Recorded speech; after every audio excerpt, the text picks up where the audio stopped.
Hi, this is Ricky Vasandani, CEO and co-founder of Solitario, and you're listening to Trust Me, I Know What I'm Doing. First off, welcome everybody to this episode of Trust Me, I Know What I'm Doing. First time I've ever had a jeweler or a jewelry expert, a friend in the jewelry business. And so I'm really, really delighted to welcome Ricky Vasandani to the program. Ricky, thank you so much for being with us. Thank you, Abed. Great to be with you too. You know, I know we've been joking about possibly doing the show in either Spanish or perhaps even Marathi, but we'll stick with English for now. And I can see, kind of you brought your bling today for sure, and I brought mine at least. The only thing I wear is a topaz ring that my grandfather gave me, and of course my wedding ring. But I'm always so curious, especially given your background. What's the jewelry that you have on today, and maybe you could tell us briefly about it. Well, I'll tell you, entering the jewelry line is because I love diamonds. I loved them Yeah. from when I was a child, and sparkly, it's nice. For me, diamonds is an accessory which I need to dress myself up with always. And if it wasn't diamonds, I need my stackable bracelets. I need some kind of accessory. So I'm just wearing what I wear every day. So that's a 10-carat diamond. And then we Okay. have a 3-row tennis bracelet. And then you have something that goes with your watch. And yeah, this Nice. is our logo, Solitario. Right. Well, you got to wear it. We, Wear it and be honest, right? Correct. I love it. I mean, I feel good when I wear my stud in the morning, and it's just Yeah. accessorize. It's like, for me, it's like the makeup of men. Let's put it that way. Yeah. And of We course, don't get to put all these eyeshadows and all that, but we can wear our diamonds and bling it. hey, you know what? Everybody dresses themselves up in whatever way that makes them feel confident and really, really good about themselves. I mean, in that way, for you, this has been a part of your life for a long time now. But for you and your family, these kinds of pieces, right? They speak to, what you trust about yourself. And is there a different kind of trust when it comes to jewelry specifically, especially in a day and age where nothing really is that permanent? I mean, we're a very fickle market. We're fickle consumers. We like trends. We go for one thing one day and the next day it's something completely different. Some days we like crypto, some days we don't. So, in that way, what is it that sort of, you find trustworthy about jewelry, particularly? So I'll tell you, in India, also, what I've always told my clients is jewelry is not really an investment. It's an emotional gift that you give. See, today, jewelry has become part of our lives because of the dress up, dress down. At the end of the day, it's accessorizing yourself. Today, diamonds have become accessible to people because of lab-grown diamonds. I remember before, a 1-carat stud was about a lot of hard work, and it was a status, it was something that you gifted your wife. And then suddenly you go for a vacation, and she might just slip in the bathroom and the diamond is gone. So your money is completely gone.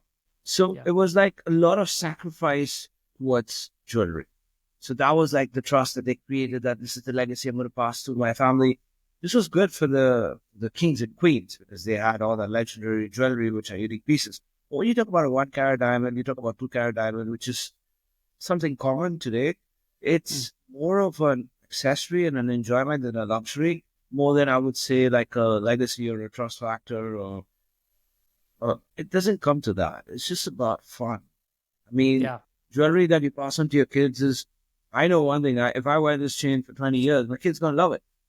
In Yeah. spite of it being lab grown or natural diamond or whatever it is. It's just because it was my identity.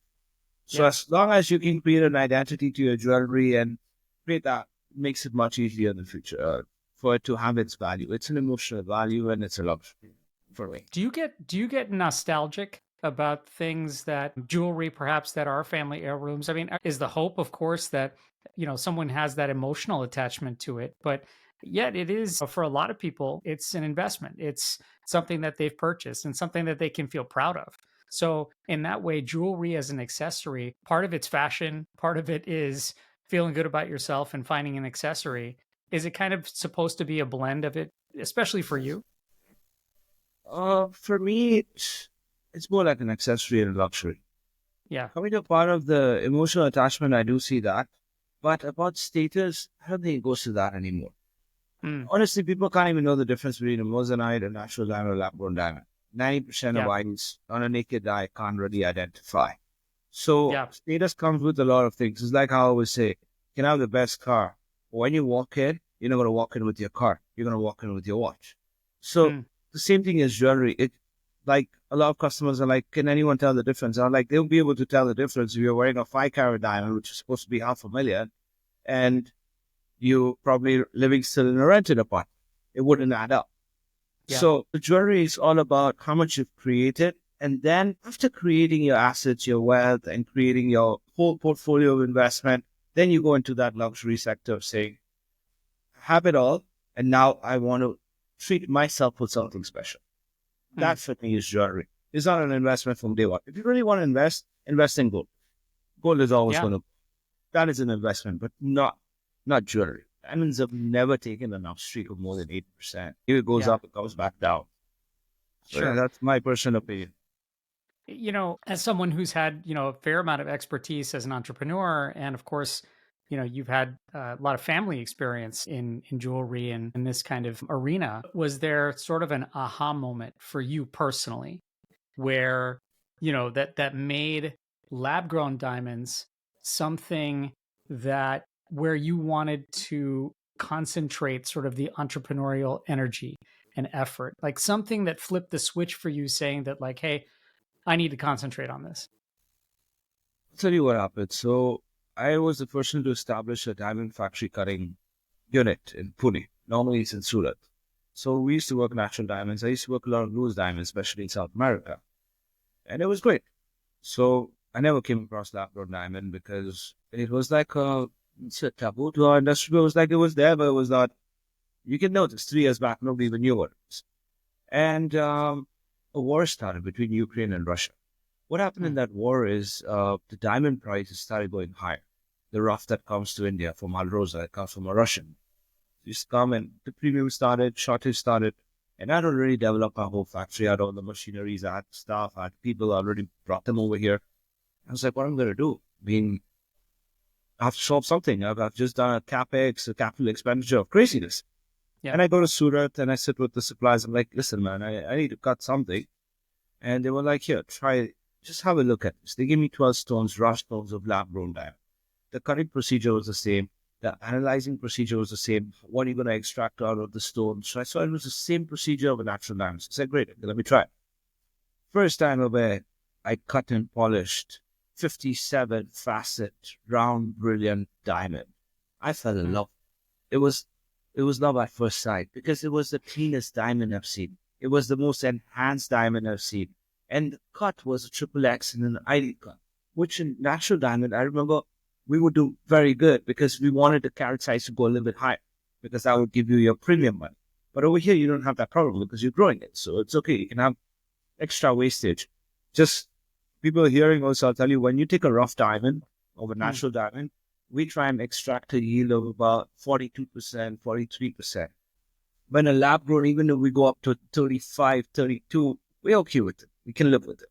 So that was where the extreme brilliant cut came into place. And that was what I saw and I really loved it. And on a personal basis, I always wanted to wear a 10 carat. But being slightly intelligent person, I couldn't spend 1.2 million on Yeah. a rock and wear it every day. And I don't know, maybe today when I'm flying in Europe, I'm on a flight, I have to remove my ring, your hand swells up, and you just maybe forget it on the flight, or you forget it, and you can't afford to do that with 1.2 million. But today, I can Yeah. enjoy myself. I can travel, I can go in and out customs. I don't have a problem wearing lab-grown diamond. So many facilities that people are just like, they don't see that part of it. All they see is that, Mm. but natural has an investment. Natural never had an investment. I mean, sorry to say it, but the day you bought a diamond and you go to another pawn shop or you go to any shop that you want to sell it, you're already on 30% minus. Yeah. So it doesn't really have that investment. I So mean, that's how I fell in love with lab grown diamond, basically.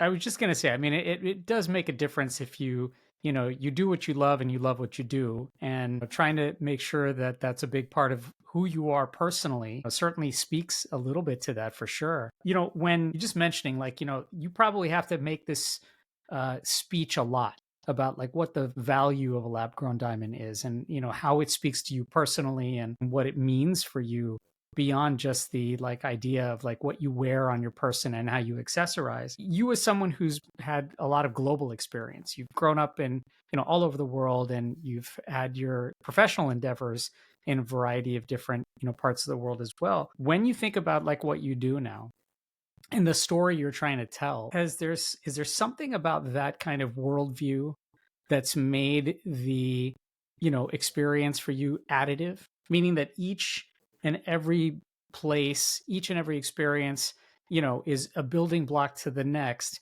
particularly when you have to tell this story, particularly when you have to develop relationships? I mean, what is it like to be a global citizen and try and make sure that you're growing, no pun intended, this business? Well, honestly, this question I've never come across, but you've just lit a different bulb in my head, which I never thought about. And Yeah. it's true because see, when I was born in Africa, I was there for 2 years. After Africa, we went into the Canary Islands. It's completely different. It's Europe. It was different. So I was born and brought up with Spanish people. At the age of 9, we went back to Africa. So again, I was with my African mates. After that, we went straight to South America. So again, I go from Spanish culture to African culture, but Africa's a lot of Indian. I mean, it's very much more Indian than Spain because you have your Hmm. community and that's the way you live in Africa. Then from there, we went straight to the Latin and to South American culture, which is completely different. And from there, we came to India, and then from India, I came back to Africa. So basically, I've had a lot of changes. I've been in over 7 schools for the 12 years that I studied because I have 12th standard. I kind of left university because I wanted to go out there and create value, create value. I wanted monetary value. Maybe at that point of time, I didn't understand the knowledgeable value. And yeah, I Yeah. took that decision and that's what it is.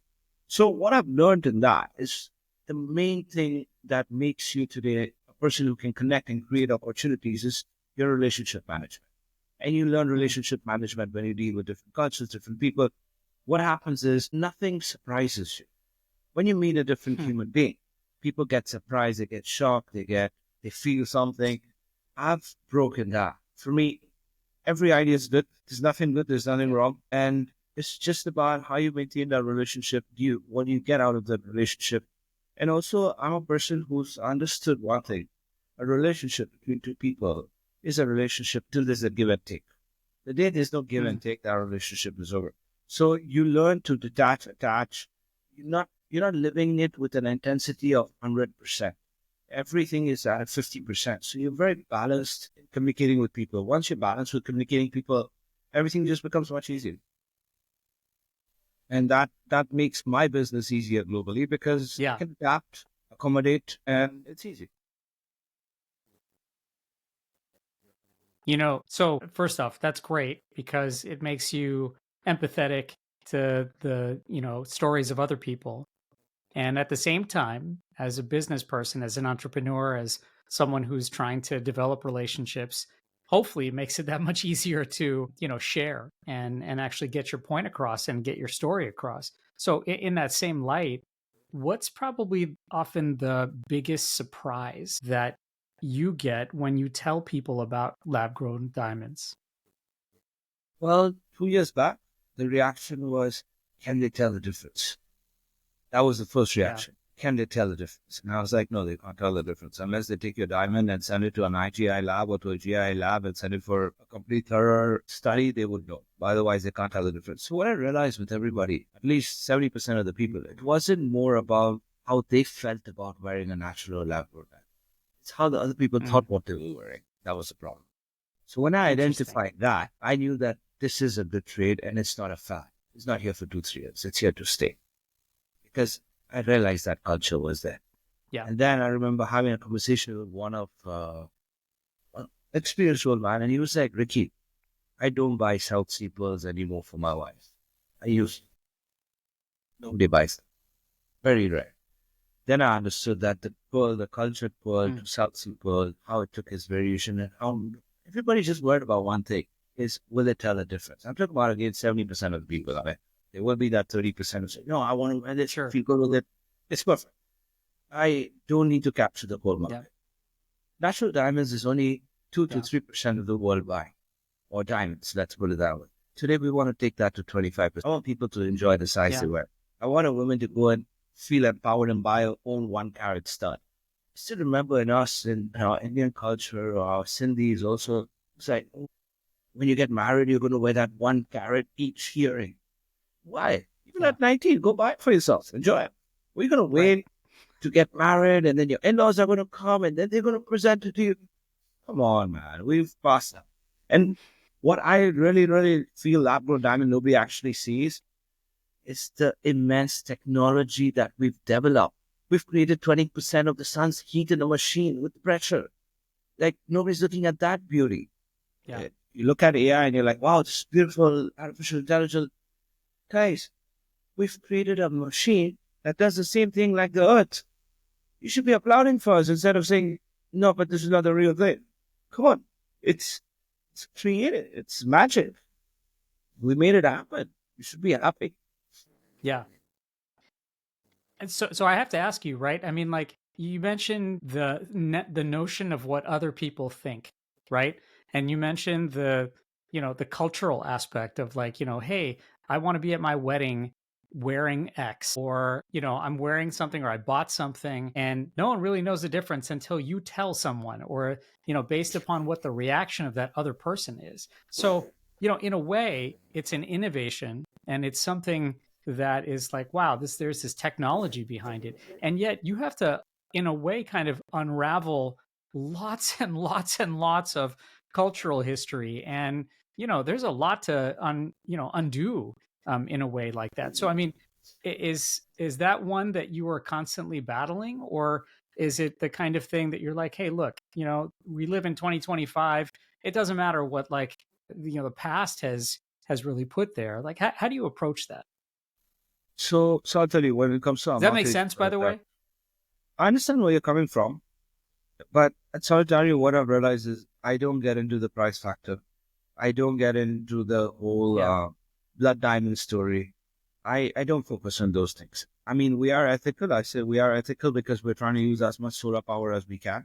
So it becomes ethical in a way that it reduces the carbon footprints, but neither is lab-grown diamond like super eco-friendly. Still electricity, guys. I mean, let's come to it. There are carbon footprints in it. So on that aspect, I wouldn't say that, you know what, lab-grown diamonds are completely ethically sourced and all. Mine is very simple. It's a luxury that you can afford. It's a luxury that you can buy for yourself. It's something that if you enjoy it, buy it, use it. You don't need to go and check if an American diamond looks like a diamond, because you can actually have access to a diamond. So it's just about enjoying what you buy for yourself, or buying it for your wife, or going home and proposing with the nice big rock, not that teeny diamonds that, I remember sitting in National Diamonds with clients who would tell me, listen, man, I want the video to look like a big, can you make an illusion setting for me? You don't need that anymore. You don't need to create an illusion setting with small diamonds. Go buy the rock and propose. And if you want to get a natural diamond, because for some reason you connect with the earth surface and it feels good, go for it. Just go for what makes you happy. Yeah. And if you don't like jewelry and you're a minimalistic person, also, I respect that. That's perfect. The world is so big. You don't need to convert everybody into consumers. So I don't fight with anybody. I don't argue with anybody. I don't debate with anybody. You want to buy? Yeah, no, that's which is great. I mean, there's always this tension, right? Because like more and more of the consumer-based market is trying to be conscious, right? And consciousness takes effect when they are being sensitive to the environment, when they're being sensitive, of course, to cost, when they're being sensitive to the human toll that things have on, the carbon footprint, the whole thing. I mean, what you just shared right now is incredibly transparent, that like, look, lab grown diamonds are not without their footprint. But when you have to share that with somebody who's trying to be conscious about things, they're interested in a lab grown diamond. Do you have the same kind of approach where you just say, hey, look, I want you to buy what makes you feel good, but just know that, we're not necessarily without our carbon footprint, but at the same time, we're doing something that's technologically very, very different, and one that we appreciate. See, that's what I tell people. The technology advancement in this, you're buying tech. Today, I mean, I don't know, I haven't done the study personally, but they're even looking at diamonds being a store for data, store a lot of data. They're looking at diamonds being a battery supply for thousands of hours. So the technologies, you brought all these good things into it. I mean, jewelry sector for diamonds is actually a tiny section of the diamond industry. You use diamonds even in runways for the flights, for the aircraft. So Yeah. as technology is what I tell them, you like tech, buy lab grown diamond. You want to wear a big stone because if you're going to buy these teeny diamonds, it doesn't matter whether you buy natural or lab. Price difference by the time you put the making, you put the gold, and gold price is going up every day. It really doesn't make a difference. But if you like big Yeah. stones and you like the blade, then yeah, lab grown is a good option. Uh, Honestly, I see the conversion day by day. That's why I'm doing more stores. I see the business increasing. That's why we're going so strong. I mean, we're going to be the first listed company. Nobody goes ahead of us in lab-grown diamond jewelry. And if I'm doing all that and Yeah. everything is happening, let's put it this way, with hard work and automation, it's because the demand is there, people like it, and the growth is there. Lab-grown diamonds, all I can say is here to Yeah. stay. And the price is not going to be tumbling up and down. It's been a year and right now we've seen the price is quite stable. So it's got to it's got where it has to be.